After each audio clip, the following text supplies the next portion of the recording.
How's it going, guys? Welcome to Audio Addiction. We have Northbound and Down with us today. They can say their names and what they do in the band. Okay, I'll start. I'll start. I'm Ethan. I play drums in the band.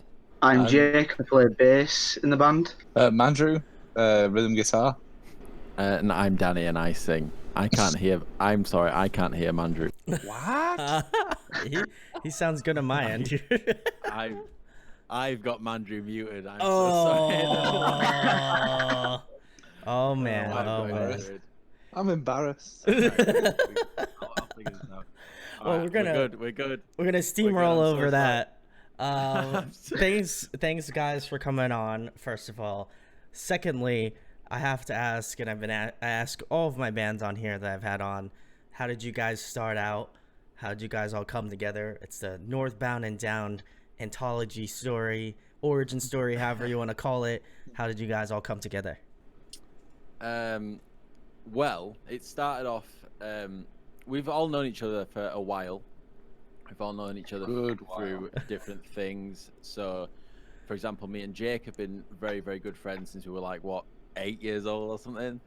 Yeah, something like that. A very long time. So I've always been in bands with Jake, and so when we wanted to start this band, I was fresh out of an earlier band, and I knew Mandrew and Ethan from uni. So we all went to uni together, and I just started writing a few songs. I thought this would be cool. I was previously a drummer in every band I'd been in, and I wanted to be a singer. Started uploading covers to YouTube and stuff, and wanted to be in a band. So I knew the perfect guys for that. So I think I actually rang up Mandrew first, I'm pretty sure, and sent him some songs, and I was like, do you want to play guitar in this band? Please say yes. Please. Because I want Before I'd even finish the sentence. Yes, let's do it. Yeah, and man. then I messaged Jake, and I was like, Jake, do you want to play bass in this band? Because it wouldn't feel right if you are not in a band with me. And he was Thanks, like, man. yeah, of course. And then Andy, who I'll just mention is our lead guitarist, but couldn't be here because he had to something came up. But so we messaged Andy, and I was in a band with him before. So I thought he'd be down, and he was down. And then we got Ethan in. Mandrew sorted that out for us because them two have been friends for a long time, I guess. So we got Ethan in, and then there we go, Northbound and Down. And I guess like how, obviously coming from like different bands, obviously meeting each other from different ways, different avenues. Like how was like the first general practice between all of you? Like how did you? Obviously the chemistry went well enough for you guys to still be in a band together. I feel like I wouldn't be talking with. I feel like I wouldn't be talking with you. I feel like I wouldn't be talking to you if that wasn't a thing. But how did that go? And like, obviously the chemistry was there and early on. So how did you feel like you were like? Because I feel like some people get a certain way when they're like, this is the first band practice, I shouldn't put like a lot of weight into it. But like, how do you think you guys specifically felt about the practice and stuff like that? Yeah, it was great, to be fair, but it was such a long time ago now. COVID in the UK hit hard, and like it's just been an uphill battle to try and get into a practice space again. But like that first practice was at an old place in Huddersfield we used to go to all the time. Like several different bands that we've been in. It was the local spot was there, and it was a lot of fun to jam out. And the guy, Bob, gotta love Bob, one out for Bob because he was the dude. He was the dude. But yeah. We did about 2 practices there before the whole COVID malarkey, and yeah, it was ace. Just being able to hit things and play things loud in a room, yeah, those were good times. After it has to be said. And again, obviously, I've been in a band with these guys in and out of bands like for years, and it's like riding a bike with some people. Like you just get right back in exactly where you left off, and honestly, it kicks ass sometimes. It has to be said. I wouldn't trade it for the world. Yeah, we're a bit of a weird one because when we first started practicing, like a lot of bands, the live setting is where they actually first go into it because you got to see if you gel. Like for us, it was weird because we were sort of writing and recording when the band got formed. So Mhm. we'd been with each other for quite a while, like in a studio setting. And I think if you get that far into it, when you actually go into actually play live, it can kind of screw you over if you realise, damn, this don't work. Because you've got like weeks and weeks of recording and writing material done together. But for us, it just gelled in it. Yeah, Like, we would like we did like the first. We'd written the EP like months before. But even like 12 months or something before, wasn't it? Like a year before we even released it, and we were just we'd just got the songs under his nails. It was like that an hour and a half practice we had. We'd run the first 4 songs in the first 20 minutes. We were all just there like right again. It wasn't like none of them were tedious. None of them we ever thought, nah, this isn't what we want to be doing, or this isn't the sort of sound we were looking for. We were just having so much fun, just as I say, making loud noises. I'm smiling just thinking about it. Imagine when COVID goes. I'm just trying to imagine what it feels like. What about you, Ethan? You've been a little quiet. So I joined the band like a little later than after. I guess a few months after it formed, maybe something like that. Because I joined in December. It's December of 2020, pretty much. So I don't know if you boys had already done. No, 2019. It would have been December 2019. Oh, would have been 2019. Yeah. Oh, God damn it, time it's that long ago, Ethan. time flies there when you're starting a vacancy. So yeah, so obviously I joined late. So I don't know if you guys had already done practices with just drums on a backing track. So I don't know if that was different for you guys, because had you guys done a practice or at least a jam session without a drummer? I think we did actually. Yeah. I think we might have done. Yeah, we did. I don't know if the contrast was different for you, because me coming in, because when I joined the band, you guys had pretty much written four of the songs or something. You know, you gave me like the songs, so I just learnt them, and the way we do it is I basically, play along with the backing track. So for me, it was just like, it was like I was playing in, my drum room that I've got in my house. So it wasn't that much different, and I've played with Mandrew on stage many times before, so even if there was a bit of nervesy, I could always look to usually my left hand side, and Mandrew's there putting some goofy face, doing some weird movements or something. I'm like, right, okay, yeah, I'm back at home, nerves are all settled. So it wasn't that much of an experience. I want to say, like, it was obviously super cool to be back in I guess like a live environment, because I'd before joining the band, I kind of stopped doing music for like a couple of years, just to like get my life back on track after university. So it was cool to be back in that environment, and it was like leading up to it, you're kind of like, whew, am I gonna be able to do this? Can I still do this? But it's like, what? Once you hit that first, really hard. yeah, can I still hit things really hard? Turns out I can. My ears can confirm that. Ask mine. Yeah, but I think once you hit that first cymbal, you hit that first bass drum, and you hit that first guitar string, or you sing that first note, you kind of forget that your nerves are a thing, and you're just in the zone, and you're in the moment, no matter if it's practice or if you're on a stage. So that sounds like, it sounds pretty, like, obviously I feel like you guys, obviously in quarantine, I feel like all bands are feeling that way about like wanting to get out and do shows. Like, I kind of feel the same way, just living in the States and like wanting to just see a show played live. I was like going through some of my like Facebook stuff, and I like, they had like a memory of like last year when you went to your last show, and I was just like, it's been a whole year since I've been in a concert venue. That just, I want to ever experience that ever again. But I can't even think what my last gig was before lockdown now. Honestly, mate, it's been so long. Like, my last gig was a Northbound and Down practice. that's him. Oh my God. Well, hopefully you'll be back out on the roads over in the UK. Fingers crossed. Yeah, maybe like late summer, fall, something like that. But the next question, guys, following kind of in the same trajectory, who are you guys influenced by? Who got you started out early on in music that made you want to pick up your instrument, and then who kind of influences you more currently, and I guess more broadly the band? I'll let someone else go first on this one. Jake, take it, Jake.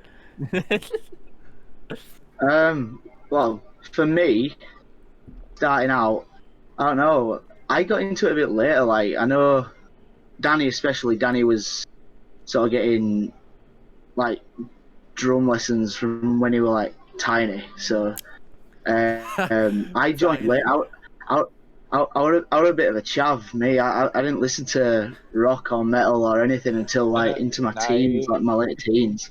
Like, and I was just playing the script on guitar. Me, like I'd never even heard of remotely heavy, but I don't know. I think the first. What? I'm joking. Yeah, true. Not just the script, but you know what I mean.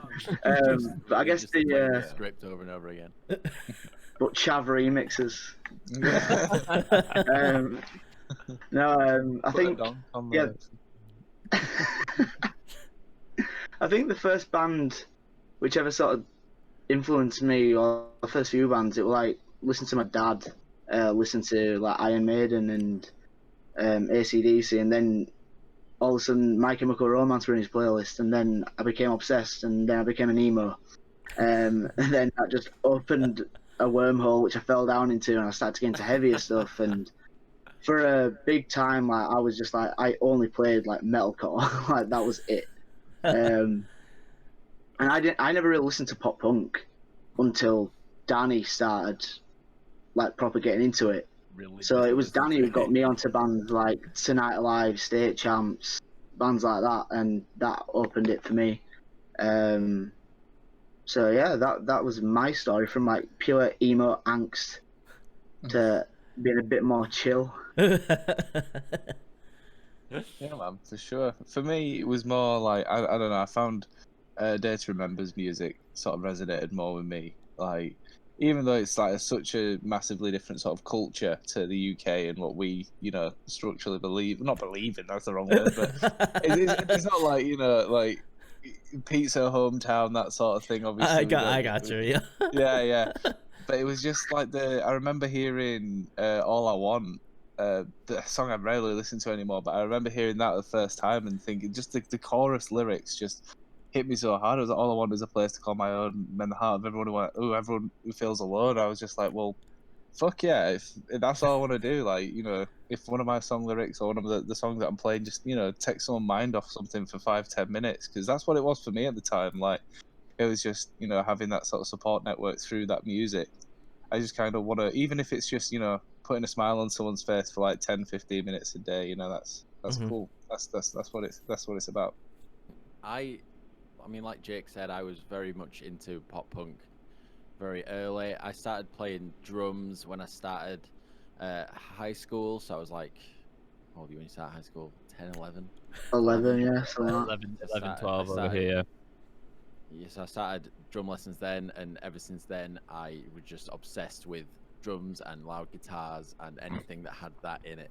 So I'd listen to everything. I'd listen to like really, like Bullet for My Valentine. I'd listen to All Time Low. I'd listen to Tonight Alive. I'd listen to all those kind of bands.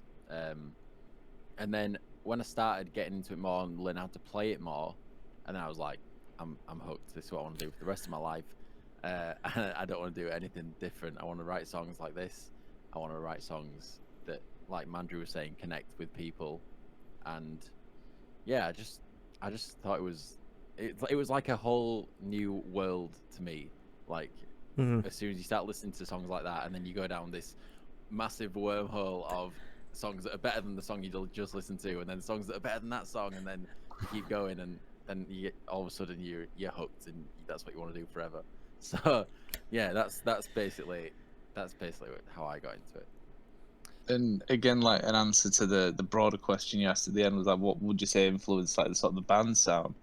I definitely feel like our sort of sound has such a nostalgic feel to it as well. Like, for sure is sort of that early 2000s Good Charlotte-esque, just in your face, like, good times. We're here to have a good time, and the reason it sounds so, there's nothing wrong with how it sounds back then. If it ain't broke, don't fix it. I'm joking, but yeah, it's definitely a big sound. It's definitely an influence to the sound that we create and the sound that we enjoy. So it's definitely something that we've grown up with as a unit. Like, so this is why it makes so much sense for us to make that racket, to make that sound. So. Yeah, I guess that leads me to last. Right, so yeah, I'm in a similar path to Jake actually. So I, on my way to like primary school, so when I was like 8 years old and stuff like that, my mum was like a really big Motley Crue fan. So I was like 8 years old. I used to listen to like Motley Crue at like 7 in the morning, going to school. The Americana album by The Offspring. Nothing Used to Be, a little 10-year-old Ethan singing "Pretty Fly for a White Guy." Right into school singing "Pretty Fly for a White Guy." Singing "Give It to Me, Baby" to my head teacher.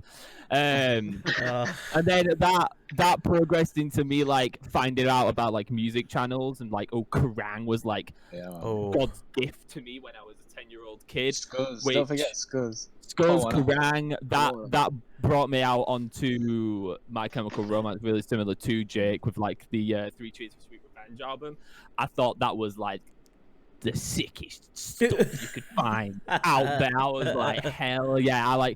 I wanted to have like the Frank Iero haircut where it was like shaved on one side and then dyed purple. I wanted all that stuff. And then everything slowly progresses. So like it's stuck in that kind of very small genre-esque pop punk emo, whatever you kind of want to label that as vibe, like The Used kind of bands like that. And then it progressed onto maybe your more happier pop punk. So some 41, maybe a bit of Yellow Card in there, that kind of vibe. And then it all progresses, gets a little bit heavier as I get a little bit more mature. So it kind of moved on to Alexis on Fire with like their Crisis album and stuff like that. And then, now for sort of moving on, because I've listened to the same stuff now for about 14 years of my life. So it kind of sits there for the next 14 years. And then recently I've got into more, I guess, mature stuff. So like I listened to a lot of Snarky Puppy recently, which I know Mandra will know of the band, which is like a lounge jazz. Fantastic. They're so Love good. them. The drummer for them, Lionel Lewis, is amazing. Such a good drummer. Just a mental ensemble of just geniuses. Hell yeah. Oh yes. They're wild. And then I'd say recently, like I guess my newest kind of off the beaten path for my music taste anyway is in the last I met my girlfriend like 4 years ago. She lives in America. She lives up in Michigan.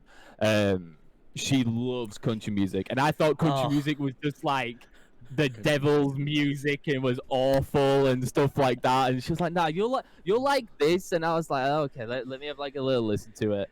And I was like, "This is all right," but I kind of like the bro country sound, like Red Solo Cup stuff like that.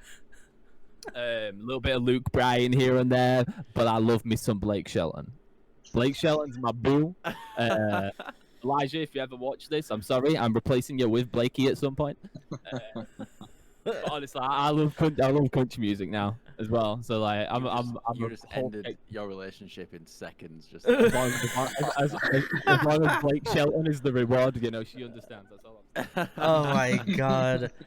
Oh man, I that was great. I want to say I don't know how I feel about the whole Red Solo Cup thing. I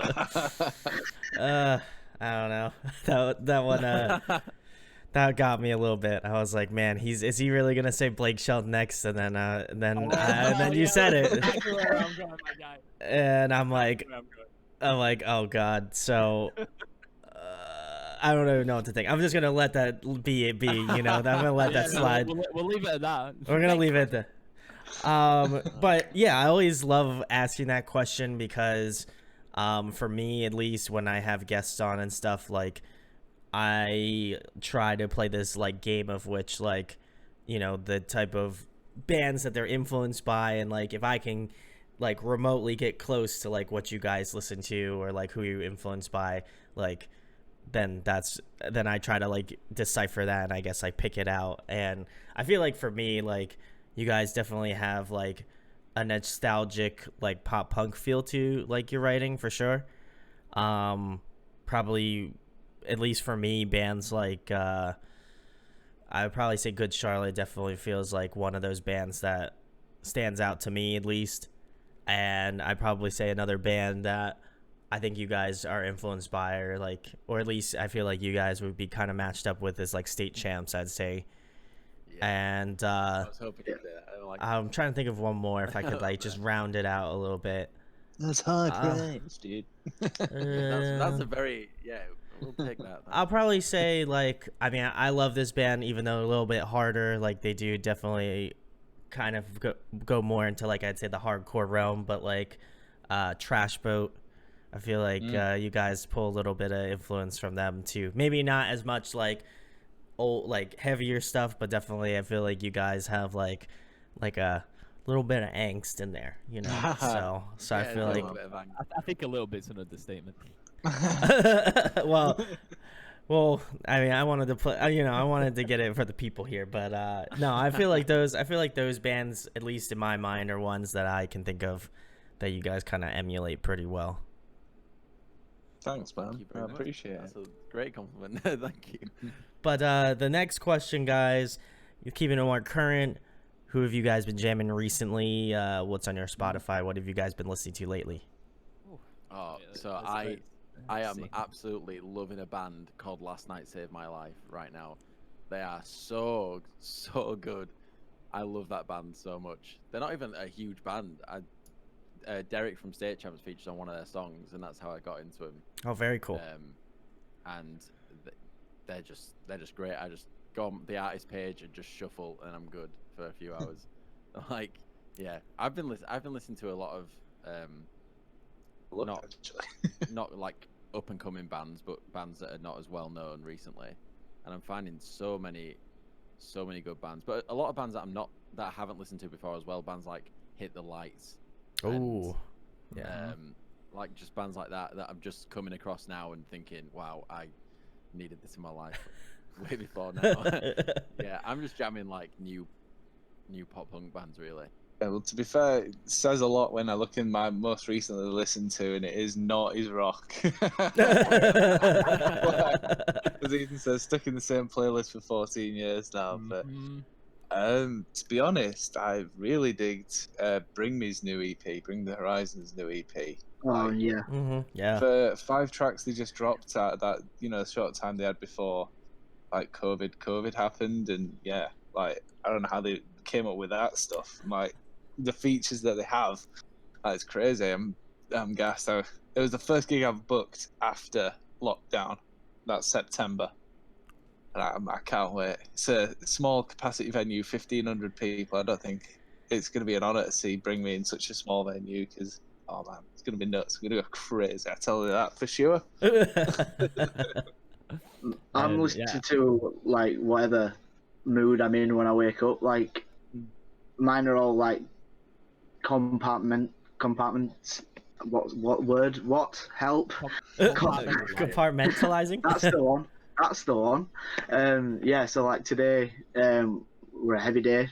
Like I'm listening to a lot of like Dealer, Shadow Intent, bands like that. Like last week was all into Shikari. Oh.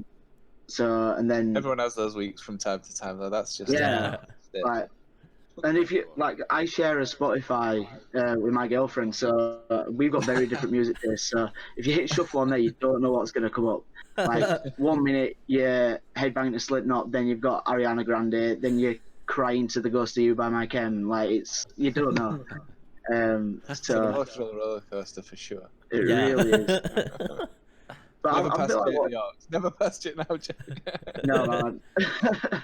But like whatever, I'm a bit like what Ethan said earlier. Like unlike Danny and Mandrew, like and Ethan, to some extent, like experimenting with these new bands. I'm way back in the past, me. I've listened to the same stuff for years. I don't think I'll ever change. If it ain't broke, don't fix it, guy.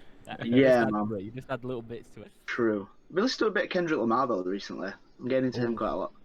Say, Mandrew, you like Kendrick Lamar, don't you? Yeah. Can't be a bit Kendrick. Ethan? Honestly, my music taste is mental. I just created as Ethan did the hard tunes playlist. It's just any tune I've ever listened to like more than 2 or 3 times, it goes straight in there. And then on shuffle. You never know what you're gonna get. It goes from like gypsy jazz, like caravan sort of style, to like black tongue, to like fucking vitalism. Like, honestly, he's in there. Like, you can go from one end of the spectrum to the other in like a matter of seconds. But it's so frustrating because you just sit there just skipping through songs for hours and hours. It's like, yeah, that's the vibe I'm at right now. Yeah, man. Yeah, what have I been listening to recently? Anything that's new, anyway. So apart from the 14 years worth of material I've built up, recently I've been listening to a ton of Ukrainian metal band called Ginger. Yes, they're fantastic. Yeah, I love those. Just like one, I always love just female vocals against like such a harsh instrumentation sound. It's such a beautiful contrast. But also just on a technical level, the rhythm section of that band is Crazy. insanely good. There's only 4 of them, including the vocalist. Yeah. Single guitarist, bassist, and drummer, man. They're insane, and I think they always they get a little underrated because of the fact that there's a lead singer that's a woman that does these beautiful, clean vocals, and then these amazing like growls and screams. So I've got them in there as well. So recently, over the last few months as well, I've been listening to another American kind of metalcore band called Norma Jean.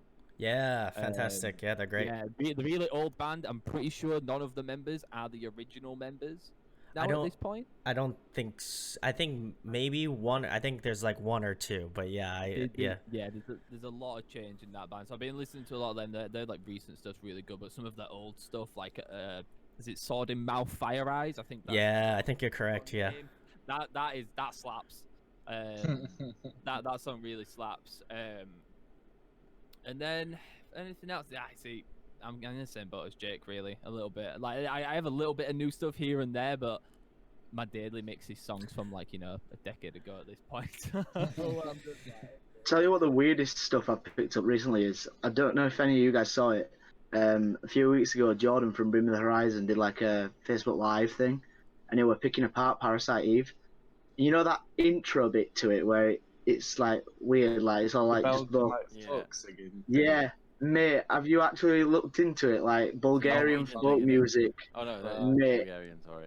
He Bulgarian sampled it, folk didn't he? He music sampled it rocks. from a YouTube video. Yeah, it goes hard, man. I love it.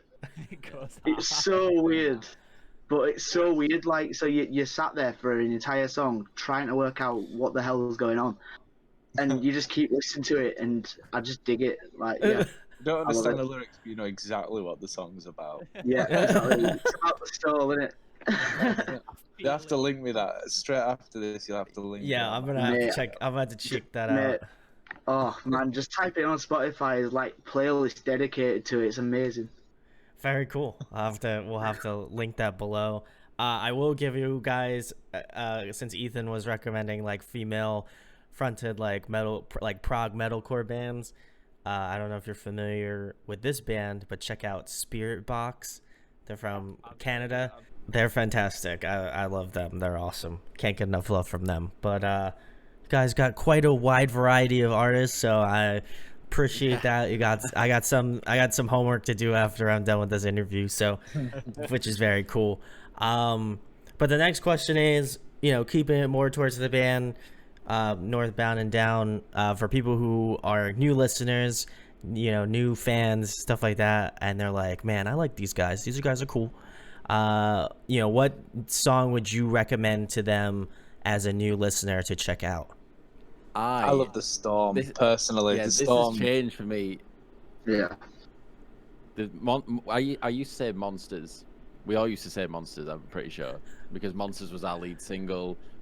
That's the first music video we did. That's the first song we were extremely happy about and be like, oh yeah, let's put this out. But now, the song we have called The Storm is probably the go-to. I think that's, if you only could listen to one song from us, I would listen to The Storm, 100%. Yeah. It's just a nice, it's my energetic, fun pop punk song. Good vibes all day, start to finish. Just good vibes, good times. Honestly, the video's great. Like, if you're gonna take time out of your day to listen to the song, watch the video. I had a lot of fun with the video, but we all had a lot of fun with the video. Jordan did a great job.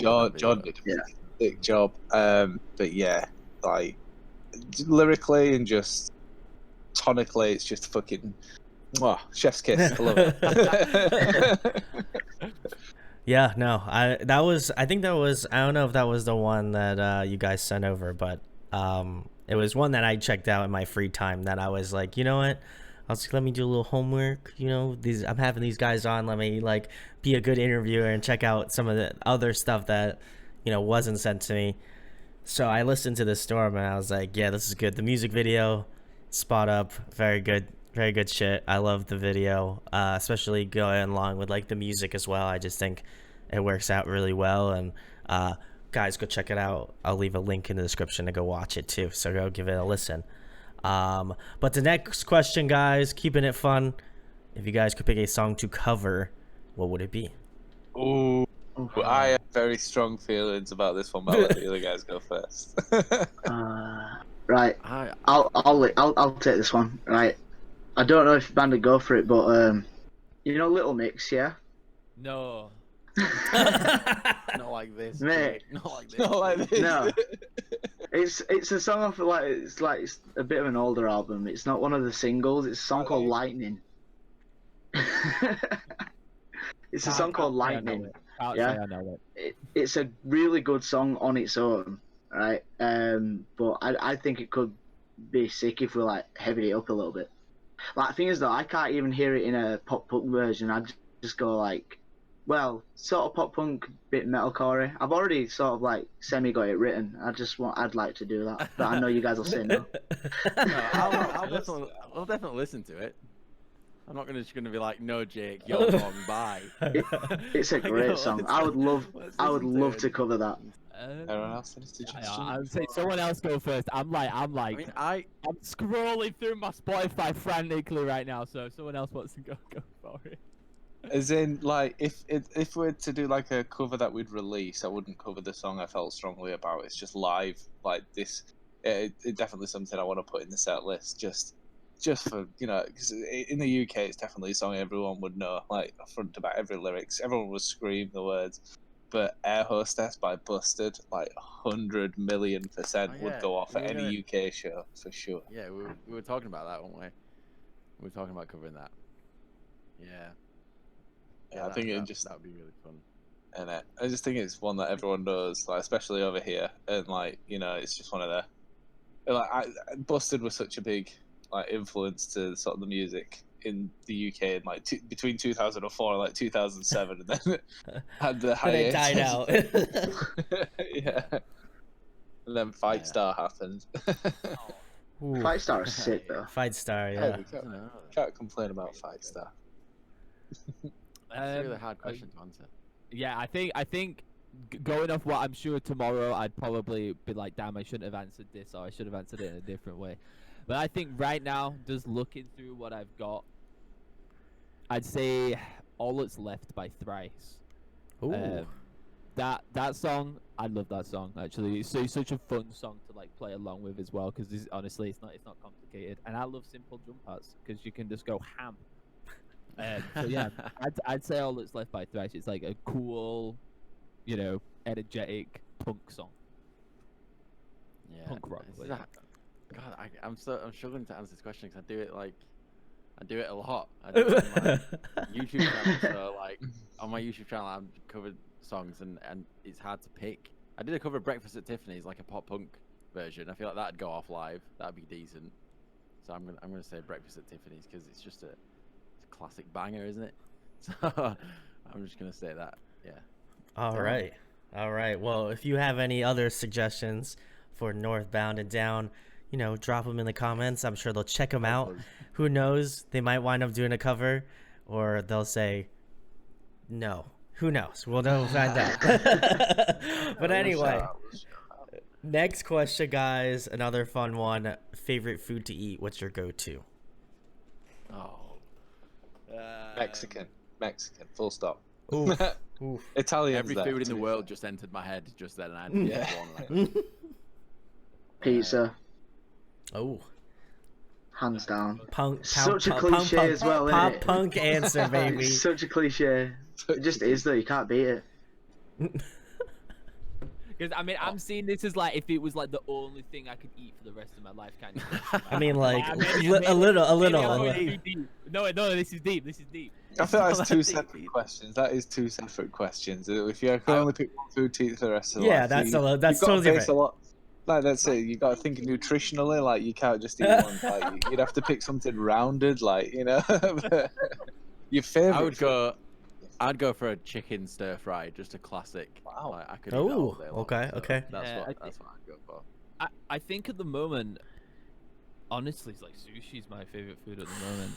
It's such like a nice, refreshing taste. Like I went through years of just eating burgers and pizzas and it's just fatty, greasy food. So having something that just tastes a little more healthier and feels a little more good for you, healthier. Yeah.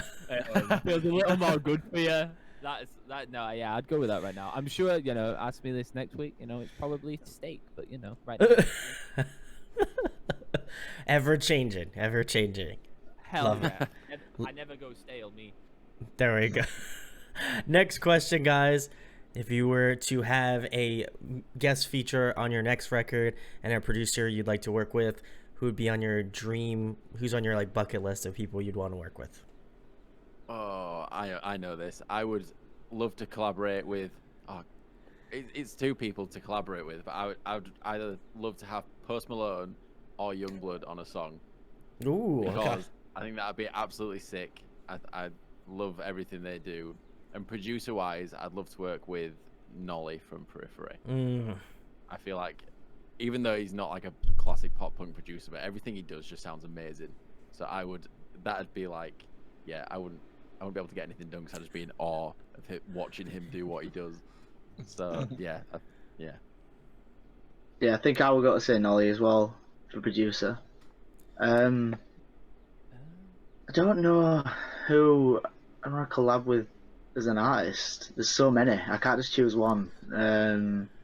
Come back to me. Someone else go. I think I know.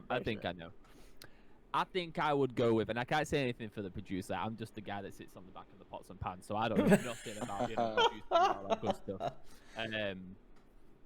But in terms of, I guess, artists I'd like to collab with, either one of two.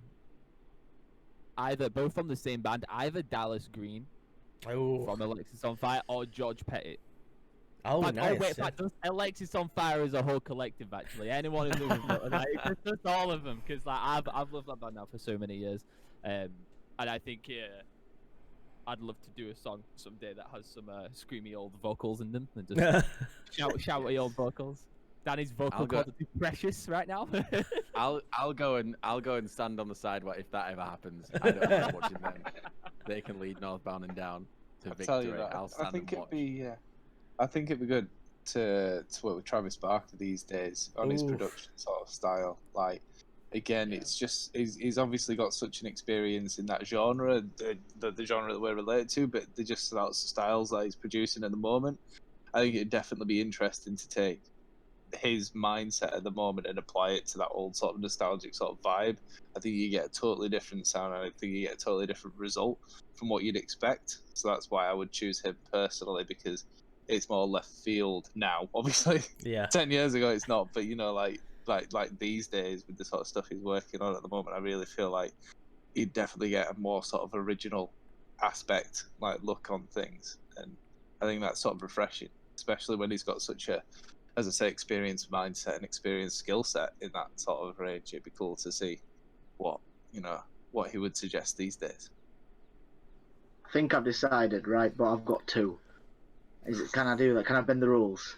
Bend the rules. I've got... We'll let you bend the rules. Thanks. Right, so I'm thinking if we did like a heavier one, if we went down a heavier road, I'd want to do one with Winston McCall from Partway Drive, like Paul You Me at 6. Get him on. Like, yep, love him. But if we did like more down a softer like pop punk route, or like even if we went more soft like acoustic, I wouldn't mind getting Halsey involved, like, because she's got a great voice. That's a good shout, to be fair. Yeah. So yeah, that's mine. I'm changing my answer. I would work with Florida Georgia Line. Full stop. Oh. Let's go! Let's go! Woo! I'm debating on holding this in limbo in terms of interviews now. joke. Oh. Please release. No. Oh man. Oh. If that was a legit answer, I would be. No. Take it back, Mandrew, quick. I take it back. I would be. When I'm going with it. I would be hurt. I would be hurt, Mandrew. I'd be like, wow. I'd be really second thinking things here right now. But I knew that would stir some sort of I feel like everybody's gonna be like, "Are you guys writing like a country record next? Is that what's coming? You know? This whole thing, No. we've It's just a not ploy like to we're a be a pop punk band at all. It's literally like, what the fuck do these guys do? It's gonna be you guys are gonna be the UK's first country band. I feel That's what that's the next album. next out. Anyway, to be guys. fair though, like if you compare the sort of like blue collar country or what have you to what it would be in the UK, it's like that is nuts. We could do it, to be fair, like a proper Yorkshire band. Don't speak this into existence. I'm liking the way this is going, Danny. Yeah, because technically, if we're going by that logic, we would be in that sort of region to make country music. We are in the country music. We are in the country. Region of the nation, yeah. What's going on? With monsters hiding in your room. What are we doing here? What is happening? Why? Why? I never thought that you would be leaving. All right, man, please. I feel like this interview is slowly imploding, and I'm so sorry, Danny. Way better band. Oh my god. Danny is now like contemplating. I should have never messaged Brandon to do this interview. Nah, he's contemplating buying a tractor and ploughing a field. I think right now he's contemplating, I wish I'd have never invited these guys to join a band with me. If I knew this was going to turn some kind of country thing, I would have been down, but I would have watched from the sidelines. I wouldn't be, it's not my fault there. Oh my Not from man. We just changed we're not pulling the rug from under you, we're just changing the entire rug. I don't drink enough beer to be in a country band. Well, it's always the time to start. Oh my god. Anyway, we're gonna move on from this. The next question, guys, is one of my personal favorites. I'm a nerd, so I love asking it. If you could be a video game character, who would you be? Ooh. Zane. Wait. The Dragonborn. The dragon. Hands down. You already are the Dragonborn. Yes, I am. Now, it'd be awesome, like, just go around shouting people off cliffs and stuff. Like, that'd be sick. Ride a dragon. That's true. Also, you get to live in Skyrim, and it's like one of the most beautiful worlds created. Fight me if you disagree. I don't care. I love that game. Tried to eat you. True. I really love the Metal Gear Solid games, so I would be, I don't know, like, I'd be Solid Snake from Metal Gear Solid, because that's the most opposite character I thought of to me. I'm nothing like him, and I want to be like him.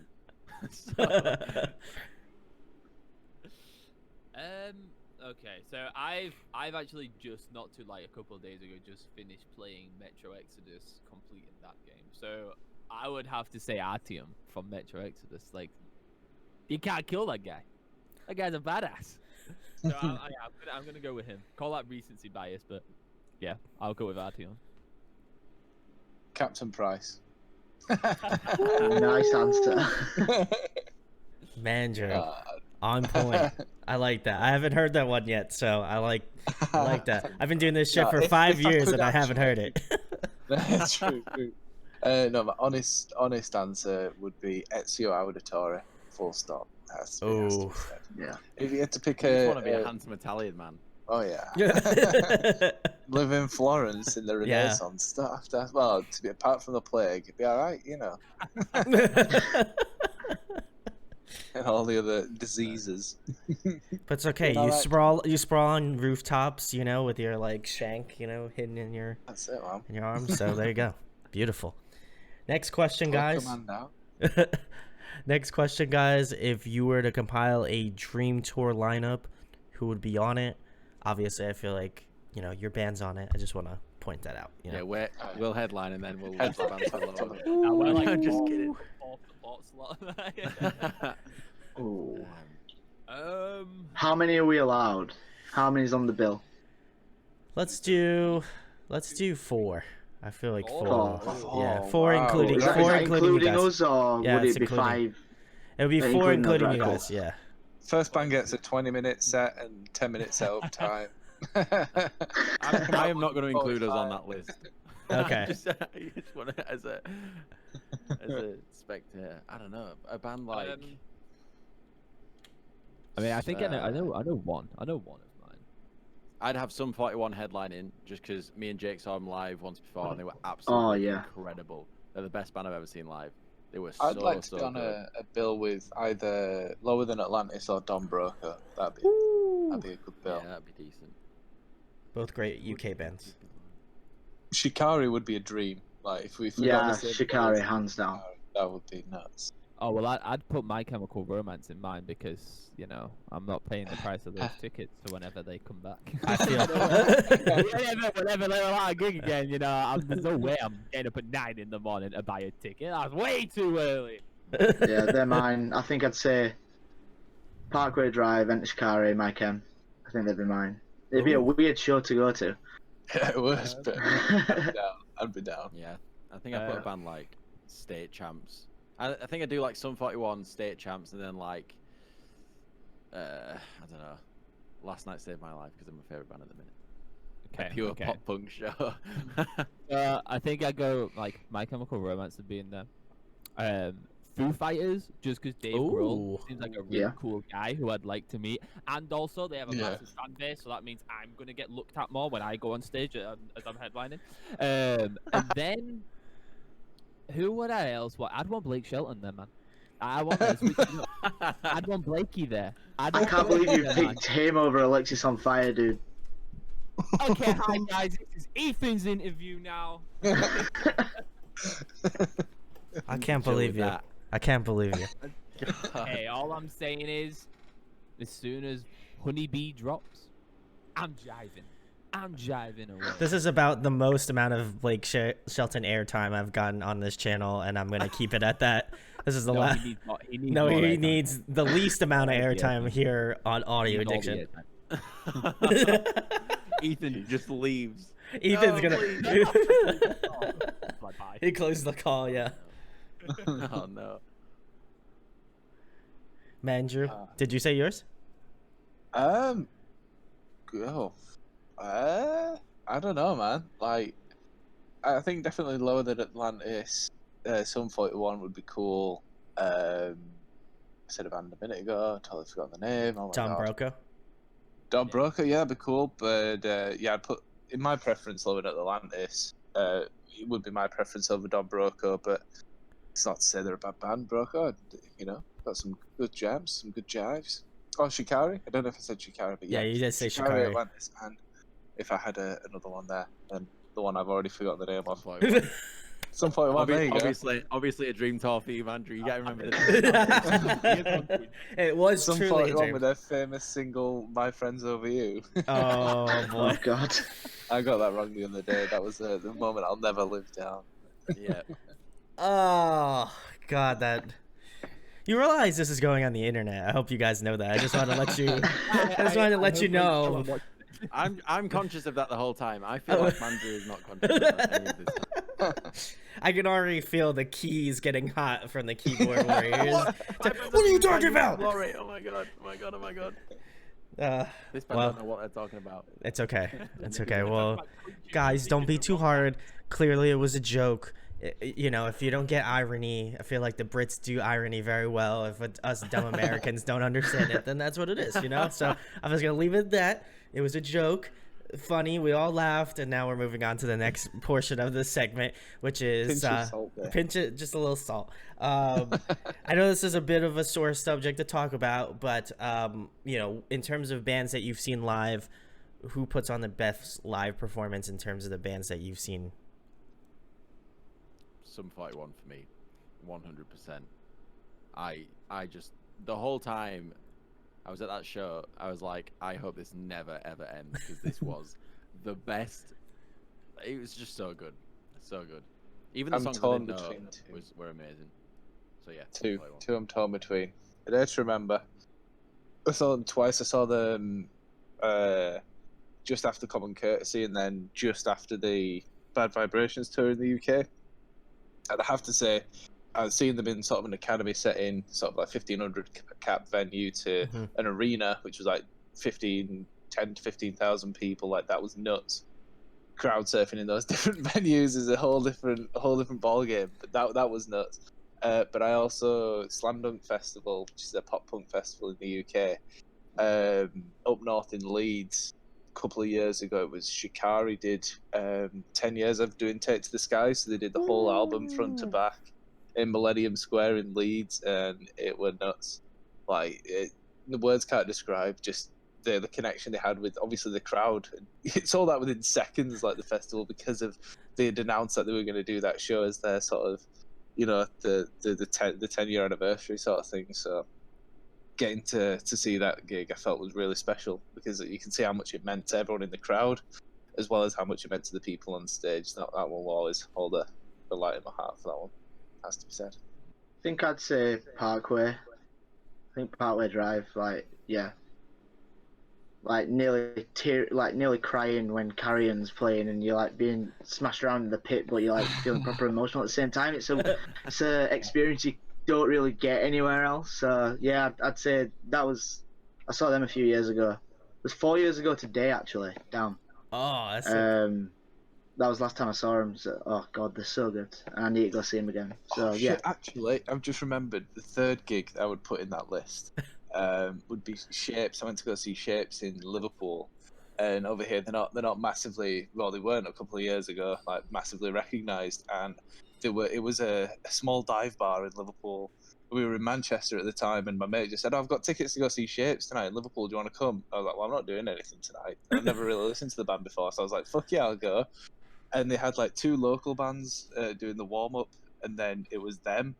But they were doing all the sort of high production stuff. There was 12 people, like shit you not, 12 people in the crowd, and the vocalist was still going nuts. Like there was 60,000 people in the room. Like honestly, like although they were playing to no one, they definitely sold me on That's their very sort That's of stuff. cool. And I thought I thought it was fucking dope, man. Like there was. He climbed up in the rafters of the building. Like I don't know how he didn't injure himself. And there's these sort of massive like barrels, like tables for drinks and stuff. And he knocked one of them over and started rolling on it like Donkey Kong. Like it was crazy. You should do that when we play live. You should do that. Oh, no question. Like, No question. I'm bringing the barrel myself. Don't know. Oh, there you go. I need to see that shit. Yeah, man. Okay, so I think I'd say Limp Bizkit. Ooh. I didn't know you'd seen them. I saw Limp Bizkit download. Not sure what year it was. You know, it's been many years since then, and many intoxicants, so I can't remember. But usually at festivals as well, the crowd seem to be a little bit tame. They're always kind of waiting for the next band on, and you know, the headliner that's on later on. I have never seen a band at a festival get the entire crowd moving like I did when I went and saw Limp Bizkit. Like, I was pretty further up because I was like working at a store there, and that's kind of, I basically got free entry to download by working at a store. So like, I like finished my shift at the store, and then I went to go see them. I couldn't get like near the front or even anywhere near the center, and I was still scared of getting like an elbow to the face. And I must have been like 30 people deep in this stuff. And yeah, honestly, they're really good live, and I know that Fred Durst is kind of universally accepted as a douchebag, because he is, but he gets the crowd going, and you know, you can't argue with that. Ethan's just slowly burning bridges. That could I feel like Ethan's just the very. Fred, I don't like red caps. What can I say? I feel like Ethan is just like making all of the controversy here. So I don't know if he's speaking for the entire band. I would assume not. I Ethan is would going to be never the do downfall of this band. We're gonna have to put disclaimers on the start of all of this stuff. Yeah. Every time I start speaking, Ethan does not represent the views. If you want, if you want, I'll make a disclaimer at the beginning of this video. Oh my God, that would be so I'll be funny. like, a panel of text at the bottom that just goes across. I just got like That'd be like so a funny. news thing. 'Cause Yeah. Unless you get to this point in the interview, you'll have no idea what that means. But that'll be the best part because then people will be like, "What did he say? What did he say?" So then Yeah, you know, watch all the way through it. clickbait, baby. Blake Shelton parts and they're like, oh, it must be that bit. And then they get to Yeah. this part and they're like, oh, it's this bit. So No, so now you gotta put something all the way at the end. You have to put the I'm biggest just building controversy. up, I'm just building up. Listen, you talked about Blake Shelton early. That was enough controversy, and now we're just continuing the train. No, I'll put. You'll see. I'll put something funny in the beginning. Anyway, guys, loved your choices. I do want to give a shout out to Mandrew for saying Lower Than Atlantis because unfortunately they're disbanded. Big sad, but like I saw them in I think it's the only time that they've played in the States. I saw them in like a little room, and God, they were fantastic. I've been hooked. I still love their records. If anybody in the UK has those on vinyl, I would love to buy them off of you because I've been looking in the States for many years and I still haven't got it. And I know a lot of that stuff is like UK exclusive. So if you know anyone, please. But anyway, next question, guys. Another fun one. Favorite TV show, favorite movie? Ooh. Favorite TV show, Prison Break. Favorite movie, About Time. But that was simply answered. Like, Danny killed it. Killed it. Love the both of those. Okay, I know a TV show. I'm going to think about movie. If anyone else wants to go. My favourite TV show, Doctor Who. Massive nerd, I love it. And favourite movie would be Rush. It's a biopic about Niki Lauda. Ooh, nice. Yeah. For me, I've just started the US office, so at the moment, that's my favourite show.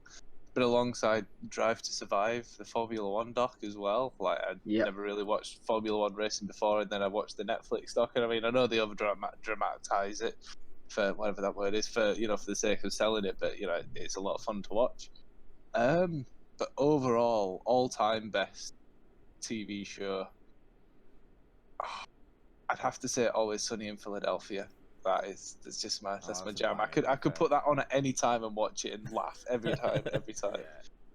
Favorite film, I would have to say, I keep thinking Star Wars or Lord of the Rings. I know it's such a cliche to go for them, and don't ask me to pick which one because I would struggle. But it wouldn't be any of the new trilogy for the new Star Wars. I can tell you that. Yeah.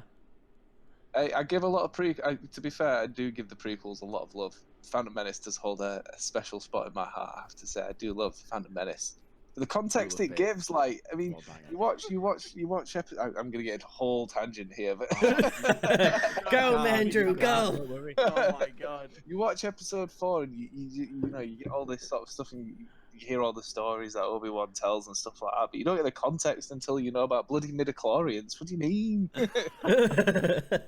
Jar Jar was such an integral part of the storyline. I think the man was a bloody senator for the whole planet when Padme Amidala was just chilling with Anakin, just having a whole affair with a Jedi, but they left the whole country, the planet, Naboo, in the hands of Jar Jar Binks, and I just think that is just underappreciated in the whole Ray franchise. Skywalker, Ray Binks, that's what I think it should be. Ray Binks. Ray, wow. If that was the ending to episode 9, I would have been so happy. That would be fucking hilarious. Can you imagine that? She just goes like Ray Binks. It's like Mr. Ray Binks. Oh my God. All of a sudden she starts talking like him. That's it. She starts growing like little eyes out of her head. I would have been done. I would have walked out of the movie theater at that point. I would have been like, nope, none of that shit. Comes up behind her. I know who your parents are. I'm getting some bad juju.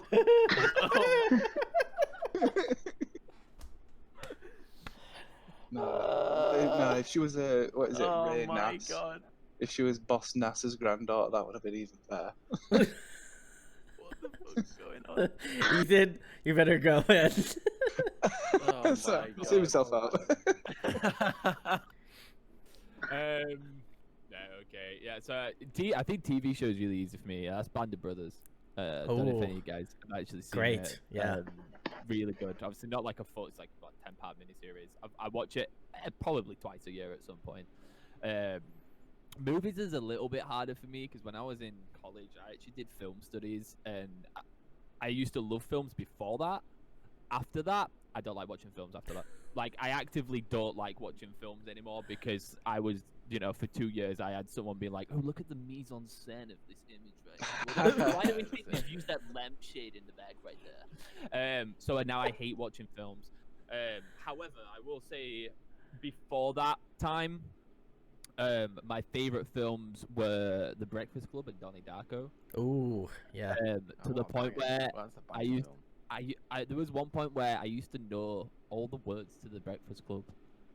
I watched it for like weeks, day after day, like one day, next day, Monday, Breakfast Club, Tuesday, Breakfast Club, Wednesday, guess what? It's Breakfast Club.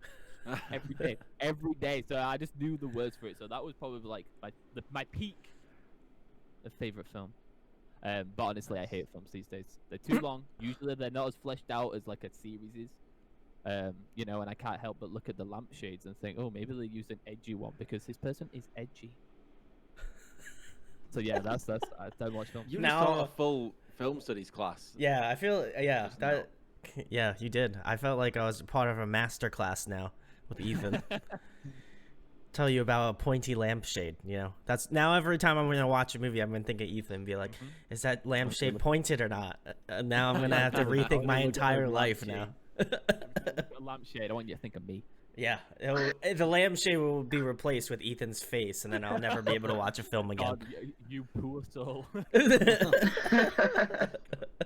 Anyway, great choices. We're gonna move on to the next question, guys, which is, if you're trapped on a desert island for the next month, and there was one record you could bring with you to listen to, what would it be? Common courtesy. One that teaches me how to build a boat. Yeah. Good answer. Great The answer. The audio soundtrack of Bear Grylls. Red Dead Redemption 2 soundtrack. Nah, I think Right. I'd choose In Keeping Secrets of Silent Earth 3 by Coheed and Cambria. Oh, classic. Love it. That album's great from top to bottom. It'd be close between that and Good Apollo 1 Burning Star 4 by Ooh. Coheed and Cambria. But I'd go with Keeping Secrets. I think I'd want something happy. Oh, sorry, Danny, go on. Nah, man, go for it. I was just about to say my thought, but I'm going to think it instead. You go, Okay. Go for it. Yeah, I think if I'm in that situation where I'm trapped on a desert island. Wait a minute, if we're only there for a month, so it's like just a holiday by ourselves, or do we not know that baby. it's only a month? Alright. Oh, sound, yeah. I'd want something which fits the vibes, and I want something ocean themed, so I'd probably go Deep Blue, Parkway Drive. Oh, okay. Yeah. Classic. Yeah. Vibing for sure.